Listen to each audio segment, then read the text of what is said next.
Cipher के ऊपर जो आपने किया।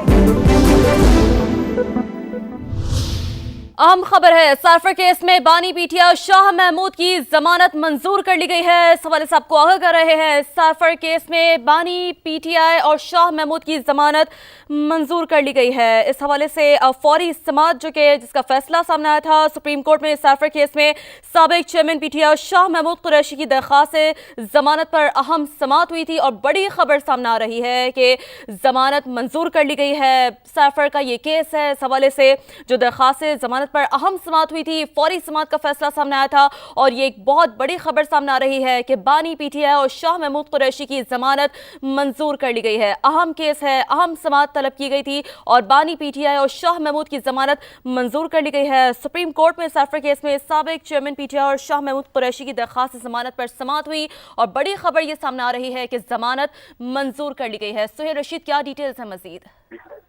देखें, यहाँ पेशरफ आई है। सुप्रीम कोर्ट ने तवील दलाइल सुनने के बाद अब साइफर केस में बानी पीटीआई और साबिक वज़ीर ख़ारजा शाह महमूद कुरैशी की जमानत की दरखास्तें मंजूर कर दी हैं और इस्लामाबाद हाईकोर्ट का जो फैसला था जमानत खारिज करने का, उसको कलअदम करार दे दिया गया है। 10-10 लाख रुपए के जमानती मुचलके जमा कराने की सुप्रीम कोर्ट की जानिब से हिदायत की गई है। साथ ही सुप्रीम कोर्ट की जानिब से पूरे साइफर केस में और ट्रायल के जो तरीकाकार था और उसमें जो दफात लगाई गई हैं उन पर भी सवालात उठाए गए हैं और सुप्रीम कोर्ट ने कहा है कि बज़ाहिर मफरूजे पर मबनी ये चीजें हैं जिस पर सजाए मौत वाली दफात भी लगा दी गई, क्योंकि सजाए मौत की जो दफा है उसकी जो तीनों जुज़ियात हैं जिससे कि साबित होता है किसी दूसरे मुल्क को फायदा पहुंचने वाली कोई दस्तावेज किसी दूसरे मुल्क को दी गई, उन सारी जुज़ियात का इतलाक नहीं होता। लिहाजा FIA की जानिब से जो है वो मुतमय्यन नहीं किया जा सका। अदालत को इन सारे सवालों पर बार बार पूछा गया था। जस्टिस मंसूर अली शाह की जानिब से, जस्टिस अतर मिनल्ला की जानिब से और बेंच के सरबराह जस्टिस तारिक मसूद ने भी सवालात उठाए इस पर और आजम खान का जो बयान था उसका जब हवाला दिया गया तो अदालत ने यह करार दिया कि वो तो कई अरसे तक गुमशुदा रहे। उसके बाद उन्होंने एक